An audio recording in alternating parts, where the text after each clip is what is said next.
This is just one of the best minutes about sailing, and I'm on Alde. I've been on here one weekend, so I haven't been up this river at all really. I've been up the Buckley but not up the Alde. And what I really like is the fact that I don't know what's round the next bend. The tide's underneath me, which is where I like to be. There's wind behind, so I'm just slowly drifting up this river, and it's revealing itself bend by bend. And I really can't think of anything nicer than that.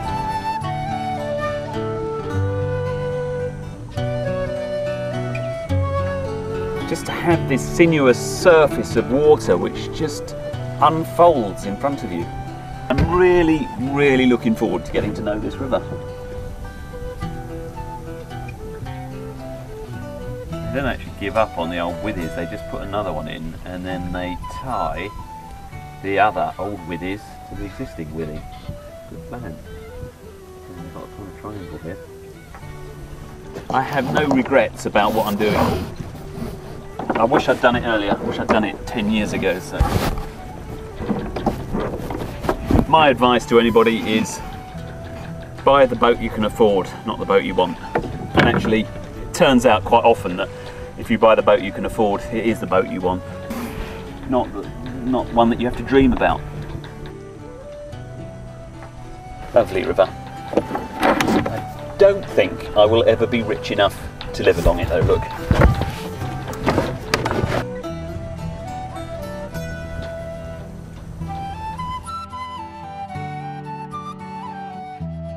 From Google Earth you can see that at high tide the Alde offers a wide and generous expanse of water. But through the middle section the withies get a bit few and far between, leaving the visitor to guess exactly where the channel goes. So I'm just fetching up the Alde. Tide's on its way out, so the boat's moving along nicely, but it is going against the tide. And if I make a mistake and hit the ground, then that's the end of the evening's sailing. I doubt whether I'll get off quick enough if the tide's coming out this far.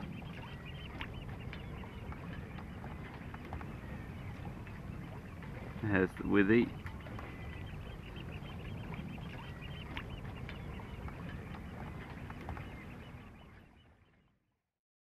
And, of course, I did go aground. So I stayed the night where the boat stopped. I just threw the hook over the side, allowing enough scope for when the tide came back sometime after midnight. I cooked supper and drank a whisky standing in the companionway, listening to the birds as the dark slowly enveloped the river and the day sounds gave way to the night.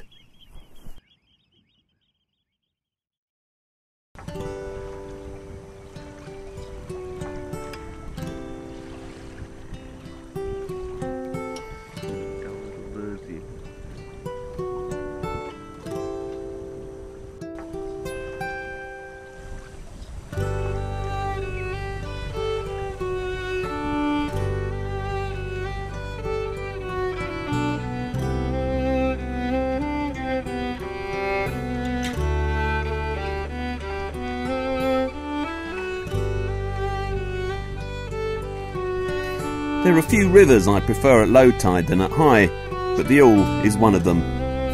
For starters, there are more birds around when most of the water has gone back down towards the sea.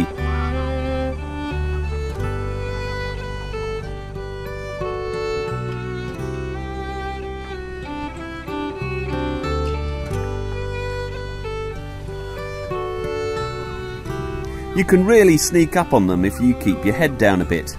Half a head doesn't frighten the birds, it just looks like one more bump on a boat, and they see plenty of boats. But once you're high enough for the birds to see your neck and shoulders, then they have you down as a potential predator and start to get nervous. But a small yacht ghosting up the channel doesn't seem to bother them very much at all.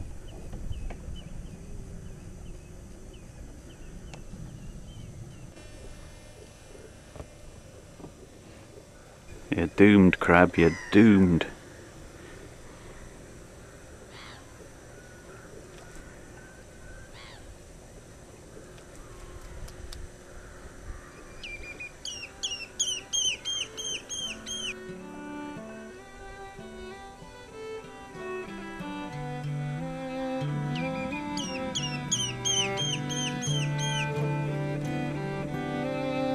Then there are the ever-changing sculptures in the mud.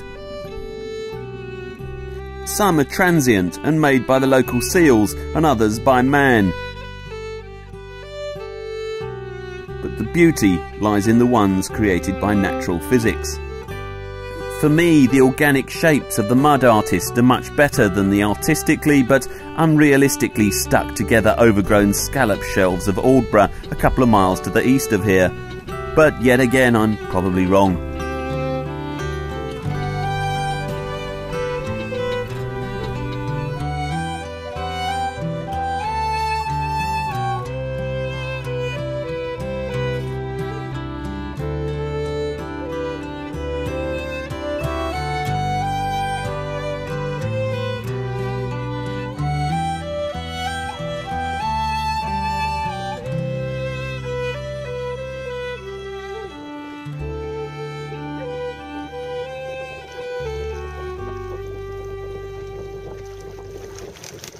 There's one other reason for liking the Alde at low water. When it's reduced to a narrow channel snaking through the mud, and when the tide is surging underneath you, it's a challenging place for a sail. When you mess up, there's no one to see you do it, and the mud is wonderfully forgiving of mistakes.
Icon Cliff is a classic East Coast troublesome reach.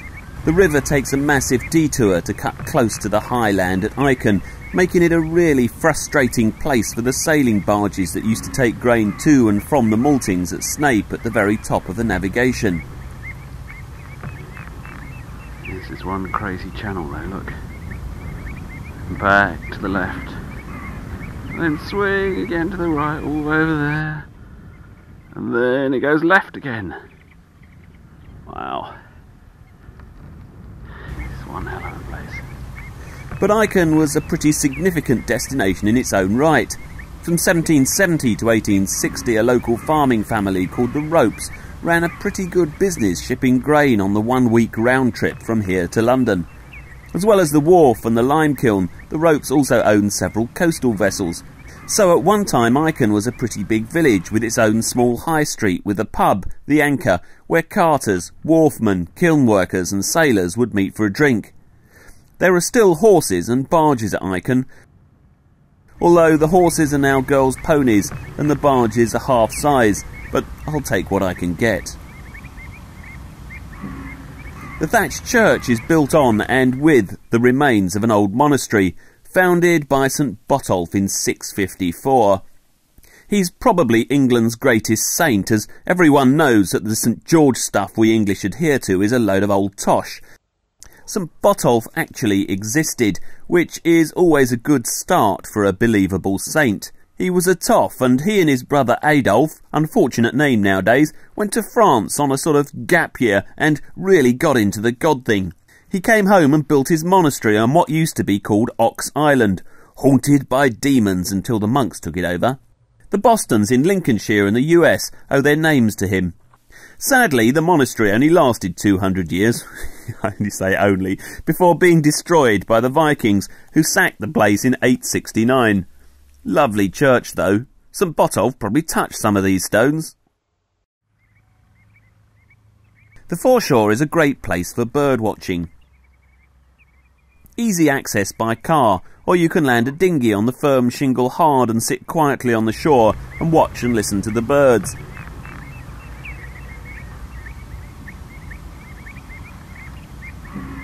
But there are times when you're not alone.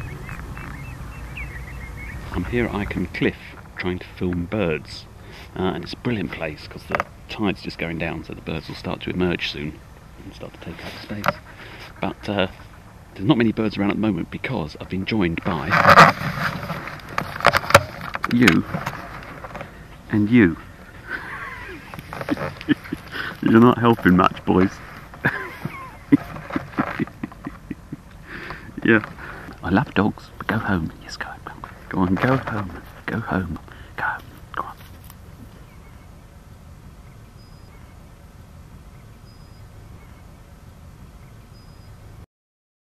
Of course, the best place from which to watch the birds is the companionway of a boat that's been placed just where they're going to be.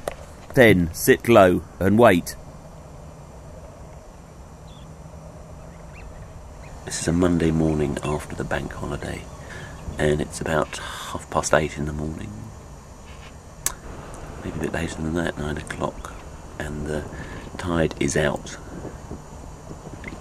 But I've successfully found a little channel to moor in.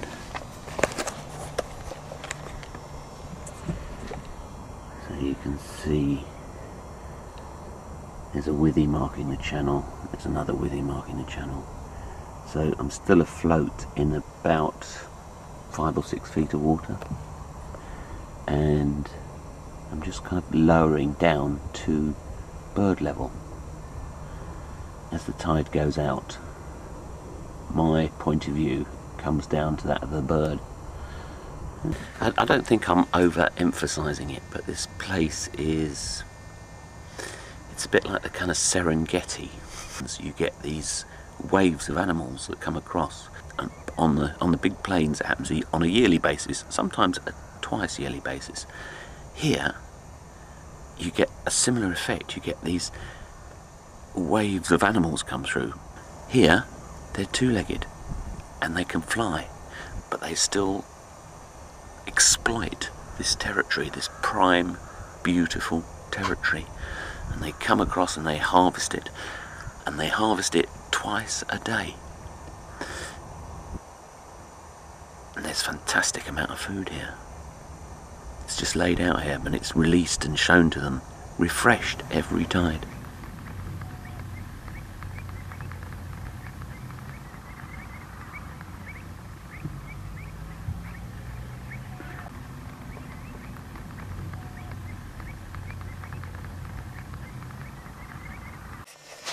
I eat the muffins, partly because it gives me an excuse to have the grill on for longer, so that's keeping me warm. And I always have my muffins with marmalade. And, of course, there was the Alde seal. Always a pleasure to have it around. An adolescent, probably a male, on the fringes of seal society and waiting till he's big enough to fight for some of the women. Great sense of curiosity, seals. One of life's chances. It was always messing with the withes and sometimes with my anchor chain. Occasionally, the boat would take a sudden lurch to one side as the seal pushed against the hull.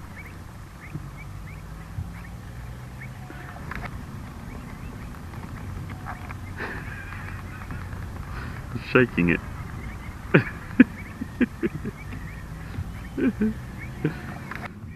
Well, why are you doing that? Where are you?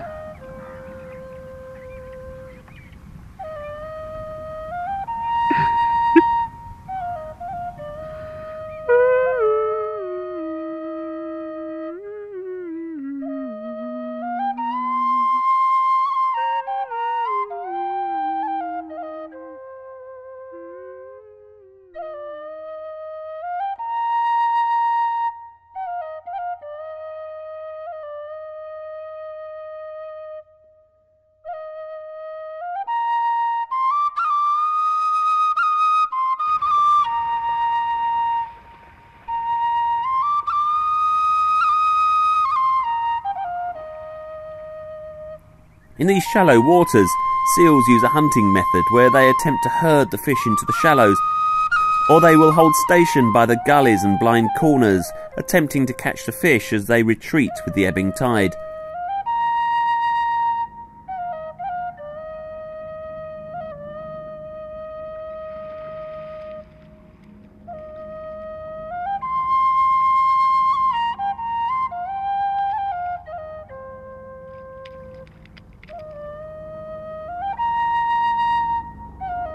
You're more cat than dog, really. Where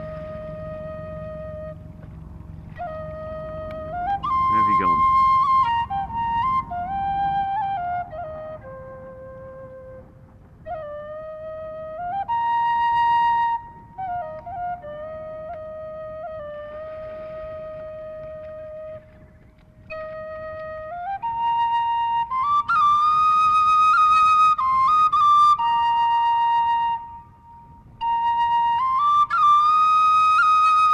And, of course, they're not averse to taking the odd unwary bird. To me, the seal is a delight. To the birds, a threat. To the fish, the seal is the ultimate predator.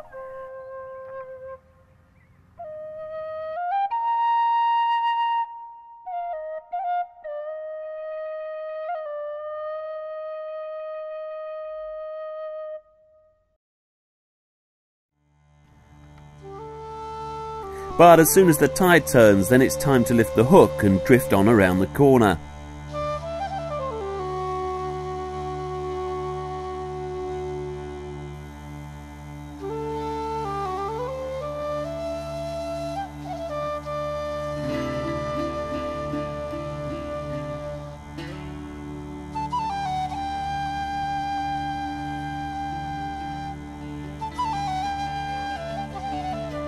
As the tide came up, the sun came out a little, and the birds started flying as they looked for new places to feed.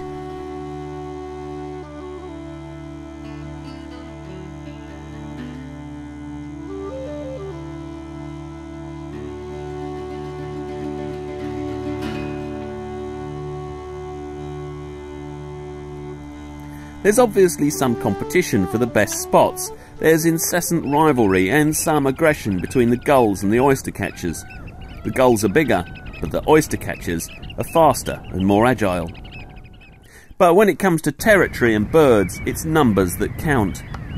If they can get enough of their mates together in a flock, they can annex a prime area of foreshore. But they have a real problem when moving around in large groups. First of all, they have to organise themselves so as not to crash into each other. Starlings have iridescent feathers that reflect the light. The seabirds have blocks of black and white feathers that offer visual clues to other flock members about which way to turn next.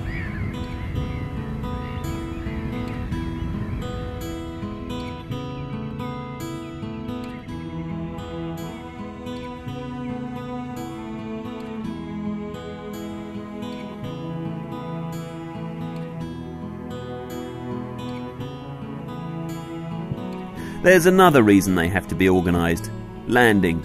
Getting that number of flying machines onto the ground without collisions is a massive logistical problem.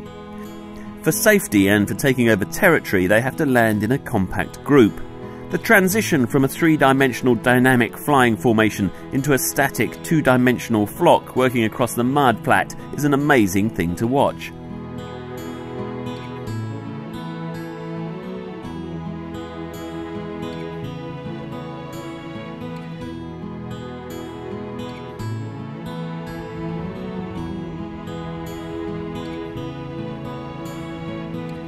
But the real joy is in watching them in the air.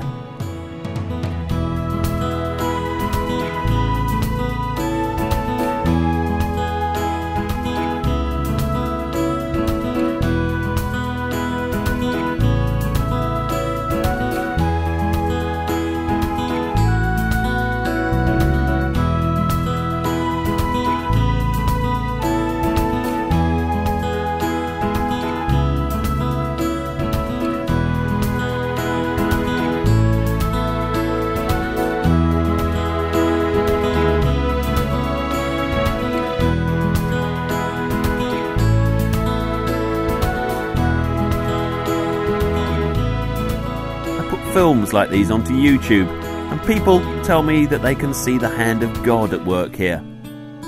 On the other side, computer programmers tell me that the flocking behaviour can be recreated with just a few lines of simple code. Easy enough for Darwin's rules to organise. I'm not sure which explanation is more astonishing. Well worth watching though, whoever or whatever is responsible.